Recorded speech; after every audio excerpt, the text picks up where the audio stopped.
because it doesn't get you good jobs. It doesn't get you a better academic placement. So my students I think, are studying for the wrong reason. they're, okay, I did all this homework. Do I get a reward? You know, I did these assignments. Do I get points? You know, I wrote so many sentences. I want points. I says, okay, well, I'm more interested in whether you can speak English or, you know, enjoy a movie or whatever. My students say, I don't care. so what do I do? Right?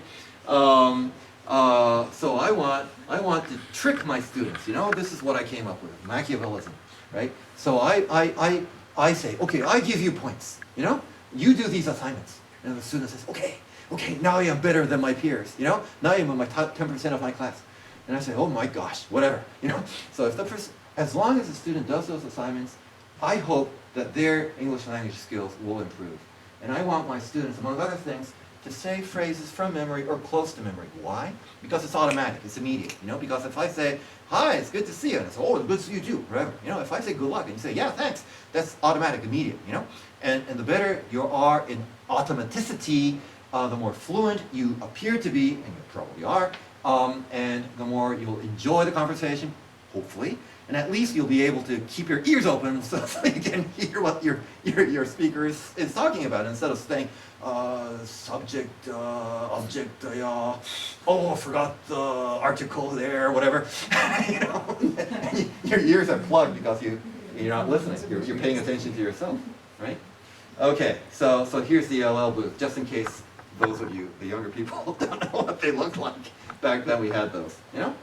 And now we have what you have, right? And this is the picture, this is the call class. Oh, maybe I could turn the lights off here. Oops. Okay. So at Hokkaido we have these, they're all side facing, you know? So they all work towards their desks like this, and if I say, everybody look over here, all they have to do is turn their chairs around 90 degrees and you're facing forward, you know, and we get to see them instead of computers hiding their faces. But anyway, so that's what we have. So I'm going to show you a few demos, some from the face-to-face class, but most of them are from the online class that we have in the spring, you know, what all those 2,600 students use. We'll start with a phrase arranging activity. This is a warm-up activity, you know, to prime your ears, so to speak. If you like, I'll show you the singing song stuff, but I'm a terrible singer, so you probably don't want that. We'll watch a video lecture. Instead of just watching the lecture and falling asleep, you'll notice that there are questions that appear at various times through the video, and you only have a short amount of time to respond to them, so the students are really, really listening. Where's that next quiz popping up? Oh, okay, here it is. We'll also, and then there will be a telephone call demo. This is a very popular activity of ours. Each year, every week that we have this online learning class, our students answer a survey. You know, what's that particular assignment, line by line, item by item, we go, was that particular assignment suited for you? You know, did you enjoy it? What did you learn from it? But most importantly, would you recommend it to next year's freshmen? You know, and we only retain activities that got a 70% more or higher score. And though we don't, one problem that we do have, a big problem, is that we don't have a clear roadmap of where we want our course to be. We don't have a strategy. This online learning class was forced upon us by a scheming dean who traded, entered a pact with the devil, and one day he walks up to me and says, "Go, could you please do this online course?" And I said, "Nuts, because this is not the way to do an online course. There are so many things wrong with it." And he said, "I don't care. You do it." And I said, "Okay." So we scrambled and put this mashup course together. But since then, 6 years have passed. And we've swapped this out for a better version, swapped this in because it's a better version, et cetera, et cetera. And now we have a collection, a smorgasbord, really, of activities that students enjoy, you know? Anyway, okay. Do you hear the paragraph breaks, view your prosody, et cetera, et cetera, et cetera. Well, enough for that. Okay, let me go over to the demo site. All right, now, the setting. Now, we are about to watch an online lecture by Professor Jeremy Nathans at the Johns Hopkins Medical School. And he was going to talk about the structure of the eye and how it compares with camera, et cetera, et cetera. Okay, but the learning activity is that the learner is asked to rearrange the sentences in the correct order. All right, let's do it. I'm Jeremy Nathans. I'm a professor at the Johns Hopkins Medical School and an investigator at the Howard Hughes Medical Institute. This is the first of 3 lectures on the vertebrate retina, its structure, function, and evolution. In this first part, we're going to look at photoreceptors and image processing. Let's start with a look at the visual system in its entirety. Et cetera, et cetera, et cetera. Okay, now why do we do this? Now, those of you who are students might appreciate this task because, you know, when you're learning listening skills and whatever, it's like flashes of lightning at night. You know, you hear this word, you hear that word, everything else is gone. So, yeah, I know that word, that phrase I've heard. You know, and when you have listening quizzes that ask you to fill in the blank of some random sentence and you just can't hear the word, you feel so demoralized. In this activity, if you hear a verb, the word there, the vertebrate retina, or whatever, and then your eyes are looking at the before and after, and your eyes are confirming what you hear, then you're pretty sure that's the sentence you heard, right? So you can move this up and down. We demand 100% accuracy on this task before they can proceed to the next task, which is listening section by section, mimicking by section by section, saying the phrases, right? But this is the first part. Students say, wow, my gosh, that sounded like a pretty darn difficult lecture, but I got it. You know? So that's my sort of, you know, my trick to making them act better. Okay, so that's the listening. Oops, oh sorry. Yeah, I think that's right. Okay, go do that. What do I want to do next? The video lecture. Let's see. All right. Okay. All right. Now, several years ago, Noriko, my wife, and I, we went to Belgium, and we spent like 2 semesters there. We learned Dutch language from ground zero. We didn't even know how to say yes and no.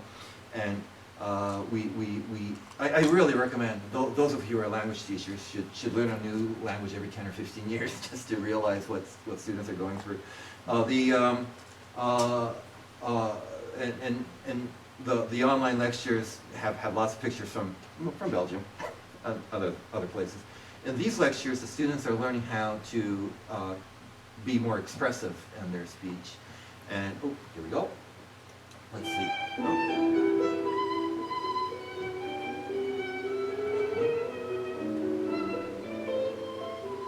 Hi, this is Goh Kawai. When talking, you often want to point out important information. You want to draw your audience's attention to particular words and phrases.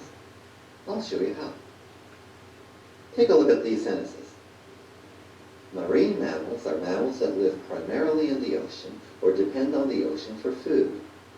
Examples of marine mammals are whales, dolphins, manatees, seals, and the sea otter.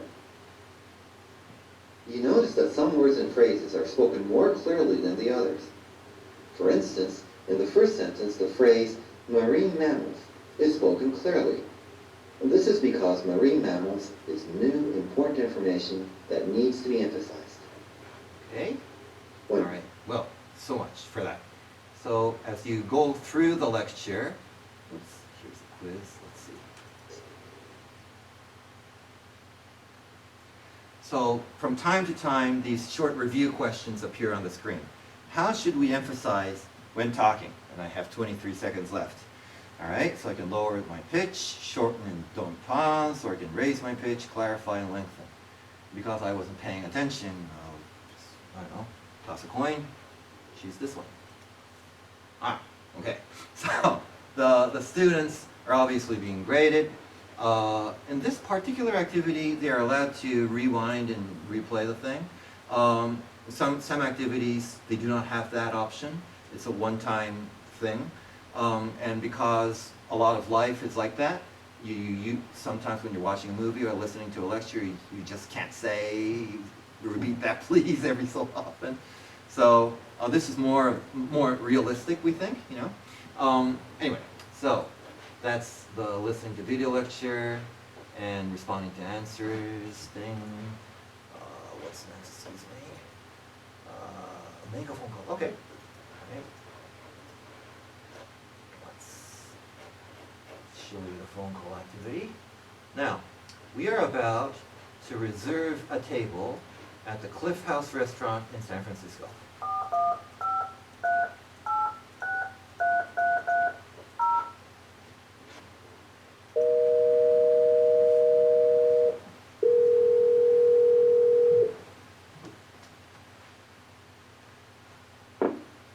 Cliff House Restaurant, reservations. Hi, I'd like to make a reservation, please. What would the date and time be? How about this Saturday at 3 o'clock in the afternoon? May I have your name and a phone number I can reach you at? It's Shawn Clankie. I don't have a phone. Sorry. How many in your party? There are 5 of us. Me, my wife, my kids, and a dog. And a cat. Please. Thanks for calling. Goodbye. Thank you. See you then.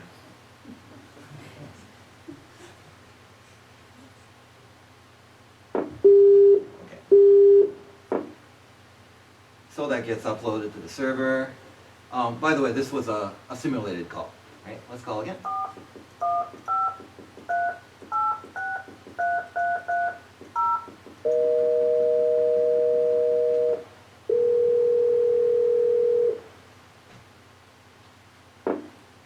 Cliff House Restaurant, reservations. Oh, hi. I'd like to make a reservation, please.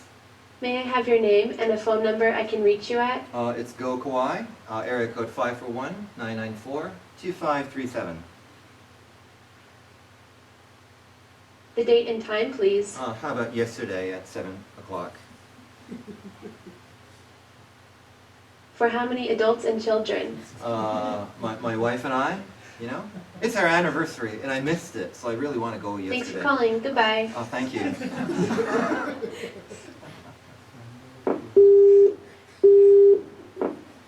Okie doke.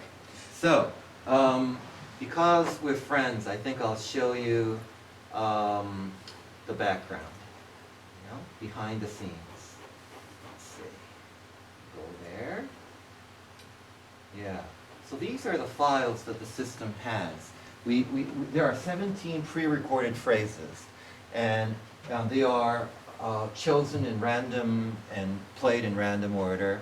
So even though we only have 17 phrases, we have 2,800 different combinations.